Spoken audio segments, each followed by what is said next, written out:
ٹھیک سر، آپ بچوں کو جو ہے قرآن حفظ بھی کراتے ہیں، ان کو پڑھاتے ہیں، تو یہ اس کے بارے میں جو ہے میں پوچھنا چاہوں گا کہ کیا اہمیت کیا ہے بچوں کو قرآن حفظ کروانے کی؟ تو اب بچوں کو کیسے ترغیب دلائی جائے کہ قرآن حفظ کریں؟ دیکھیے، سب سے پہلی چیز تو یہ ہے قرآن حفظ کرانے کی اہمیت. تو قرآن، سب سے پہلے تو ہم یہ سوچیں کہ قرآن ہے کیا. جب اس قرآن کی اہمیت اور اس کا مرتبہ اور اس کی عظمت کا ہم کو پتہ چلے گا تو پتہ چلے گا کہ جب یہ اتنی عظیم چیز ہے تو پھر اس کے ساتھ اہتمام کرنا چاہیے. تو قرآن تو ہمیں پتہ ہے، انا نحن نزلنا الذکر وانا لہ لحافظون، یہ اللہ کا کلام ہے، اللہ رب العالمین کا پیغام ہے، اللہ کا کلام ہے، اور اتنی عظیم چیز ہے. اللہ کے نبی صلی اللہ علیہ وسلم نے فرمایا کہ اس کے ایک حرف پر 10 نیکیاں اس کی تلاوت پر اللہ تعالیٰ عطا فرماتا ہے. یہ بہت عظیم چیز ہے. اس کے ساتھ ساتھ قرآن کے ساتھ جو لوگ اہتمام کرتے ہیں، یا قرآن کو جو لوگ یاد کرتے ہیں، یا قرآن کے سیکھنے اور پڑھنے کے تعلق سے اہتمام کرتے ہیں، اس کے تعلق سے اگر آپ دیکھیں، قرآن کے تعلیم کے تعلق سے اللہ کے نبی صلی اللہ علیہ وسلم کی احادیث، تو حضرت عثمان غنی رضی اللہ تعالی عنہ کی وہ روایت ہے جس میں ہے کہ خیرکم من تعلم القرآن وعلم. خیرکم یعنی مطلق طور پہ اللہ کہ نبی صلی اللہ علیہ وسلم کیا فرما رہے ہیں؟ تم سے سب سے اچھا.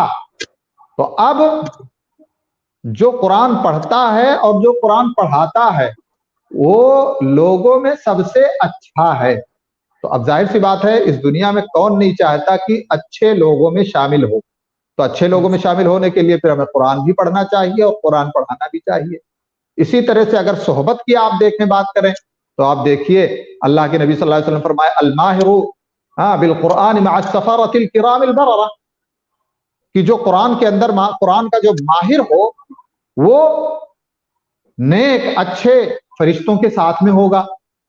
تو یہ بہت بڑی چیز ہے، قرآن کے ساتھ مہارت حاصل کرنا، قرآن کی تلاوت، قرآن کی تعلیم، قرآن کی ادائیگی، یہ بہت عظیم چیز ہوئی. مبارک اور عظیم فرشتوں کی صحبت. درجے کی بات کریں قیامت میں، خاص طور سے دنیا میں تو بندے کو سعادت ملنی ہی ملنی ہے، لیکن قیامت میں درجے کے تعلق سے کریں تو اللہ رب العالمین فرمائے گا کہ ان منزلتک عند آخر آیت تقرؤها، کہ اقرأ ورتقی فإن منزلتک عند آخر آیت تقرؤها، کہ اے قاری قرآن، اب تو درجہ چاہتا ہے میرے نزدیک، تو قرآن کے تعلق سے جو تیرا گہرا تعلق ہے اسی گہرے تعلق کے حساب سے تجھے درجہ مل جائے گا. تو اب پڑھتا جا اور چڑھتا جا، اقرأ ورتقی، پڑھتا جا اور چڑھتا جا، اس لیے کہ تیرا درجہ اس آخری آیت کے نزدیک ہوگا جسے تو تلاوت کرے گا. اب آپ سوچئے، سورہ فاتحہ سے شروع کیجئے اور پڑھتے جائیے، چڑھتے جائیے، من الجنت والناس پہ ختم کیجئے، تو کتنا عظیم، کتنی بڑی شان. مزید یہ قرآن اگر ہم اس سے جڑتے ہیں اور اس کے ساتھ اپنے آپ کو لگاتے ہیں اور اس سے محبت کرتے ہیں، اس کو پڑھتے ہیں، اس کو پڑھاتے ہیں، تو یہ قرآن قیامت کے دن اللہ رب العالمین کے سامنے سفارش کرے گا. فَإِنَّهُ يَأْتِي يَوْمَ الْقِيَامَةِ شَفِيعًا لِأَصْحَابِهِ. اللہ کے نبی صلی اللہ علیہ وسلم فرماتے ہیں پڑھو پڑھاؤ قرآن پڑھو پڑھاؤ، یہ قرآن قیامت کے دن تمہارے لیے سفارش کرنے کے لیے آئے. تو یہ چیزیں ہمارے اوپر، اور پھر اگر آپ دیکھیں تو اس دین کی حفاظت کی اللہ رب العالمین نے ذمہ داری لی ہے. انا نحن نزلنا الذکر وانا لہ لحافظون. جب ایک آدمی قرآن کو پڑھتا ہے، اس کو یاد کرتا ہے، اس کو حفظ کرتا ہے، تو گویا اللہ رب العالمین کے اس مشن میں شامل ہوتا ہے، حفظ دین کے مشن میں شامل ہوتا ہے.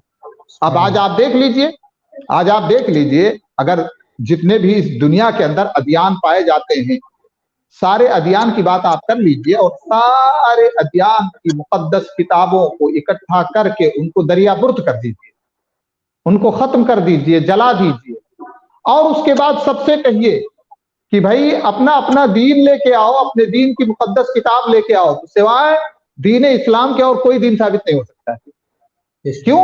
اس لیے جو ملینوں کی شکل میں اللہ رب العالمین نے حفاظ تیار کر رکھے ہیں، یہ ایک سلسلہ ہے حفظ دین کا.